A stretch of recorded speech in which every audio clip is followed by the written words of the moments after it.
Some of the common arguments that are often given in regard to the Sabbath day is found in Romans chapter 14. One man esteems one day above another. Another man esteems every day alike. Let everyone be fully convinced in his own mind. He that observes the day observes it to the Lord, and he that does not observe the day to the Lord, he does not observe it.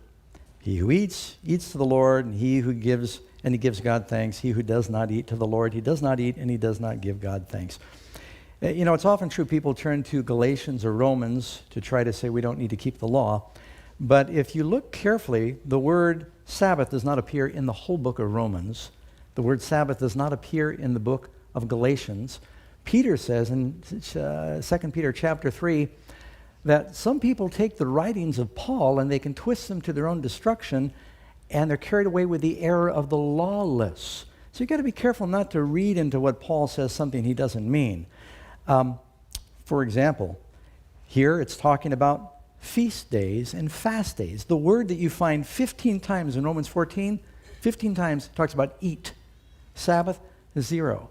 They're talking about when you could eat and when you couldn't eat. They not only had they had annual days, they had monthly Sabbath days, and they had weekly fast days.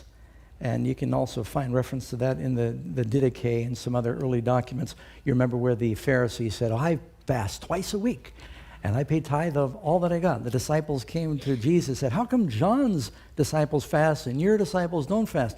Days of fasting was a big argument back then. There was no argument about keeping the Sabbath. You know, in our Constitution it says we hold these truths to be self-evident.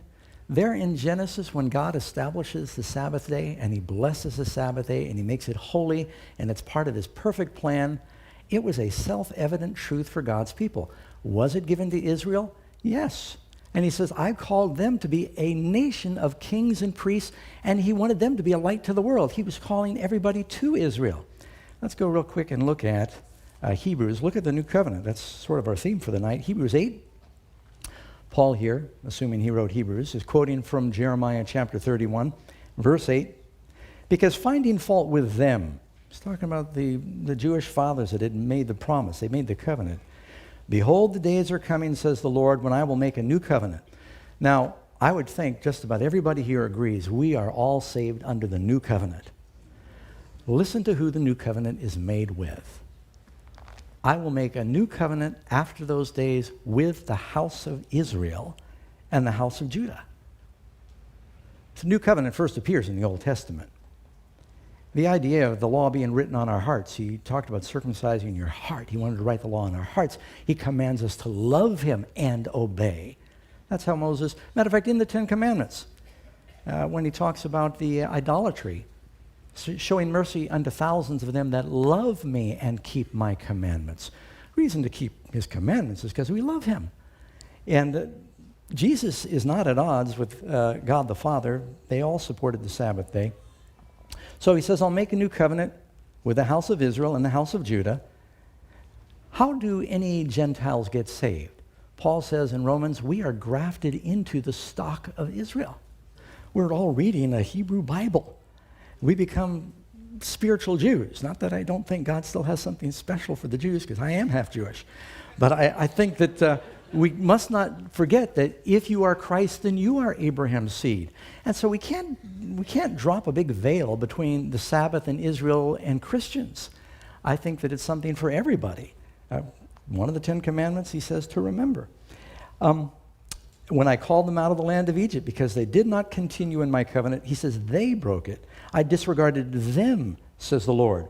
This is the covenant I'll make with the house of Israel. Who is the house of Israel? He is not a Jew who is one outwardly. He is a Jew who is one inwardly. And he makes a covenant and he puts his laws in their heart. Now, in the area where Steve and I would disagree, and again, I think he's a wonderful Christian gentleman, is I think the Sabbath is part of the Ten Commandments. I see God doing something distinctly different with the Ten Commandments. It was different from the ceremonial laws in the way he delivered them. He spoke those.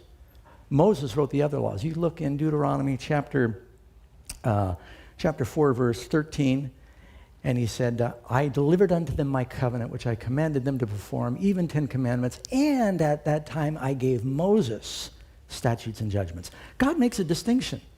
He made a distinction in the way he spoke it. He made a distinction in the way he wrote it. He made a distinction in how it was housed.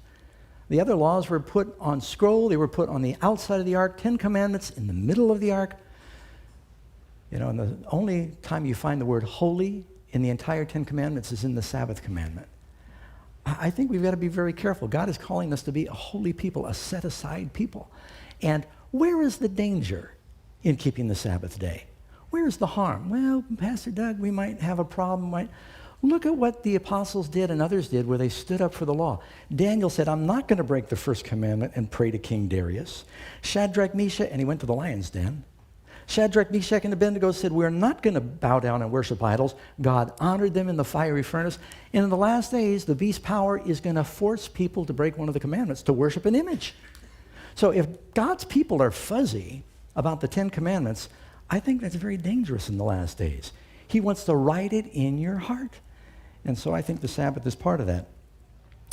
Then, of course, you've got Colossians chapter 2 is another verse that people often go to when they're worried about, the Sabbath, because you do find where it says in verse 16, and let's see here, so let no one judge you in food or in drink regarding a festival or a new moon or Sabbaths, which are a shadow. You notice it doesn't say Sabbaths, period. Don't let them judge you regarding new moons or Sabbaths, which are, he's telling what kind of Sabbaths, a shadow. How is the Sabbath made before there was sin a shadow? There was no sin. All the other Sabbaths came 2,400 years later, pointing forward to the cross, and all the annual feasts and the Jubilee every 7 years with the farming, and every 49 years with the Jubilee. It's all pointing to the sacrifice of Christ. And there's spiritual analogies there. But do we need physical rest? Is it only Jews that need a day of physical rest? Is it only Jews that are not to overwork their employees or their animals?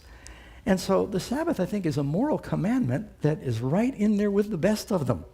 And even if you have doubts, Jesus said, look at the law. Whosoever therefore shall think to break one of the least of these commandments and teach others so, he will be called least in the kingdom of heaven. But whosoever shall do them and teach them will be called great in the kingdom of heaven. And so I see that Jesus is still making a priority out of that.